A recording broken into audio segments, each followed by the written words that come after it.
մի ընկերներից մեկը Վաշինգտոնից ու քննարկում է եւ իրաց փոխնախագահն է այն ժամանակ կարծեմ Էրիկ Ռուբին նա էր եւ հարց է բանանում ինքը ասում է ես չեմ հասկանում դուք ինչի ձեր երկիրը ինչի գնաց դարավ ԵԱՏՄ անդամ երբ որ Եվրոմիության հետ այդ բանակցել են հիշում եք արդեն այդ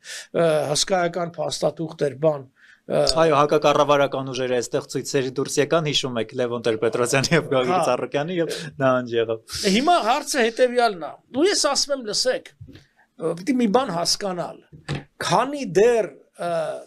կա անվտանգության խնդիր Հայաստանի, այսինքն կա Թուրքիայի վտանգը,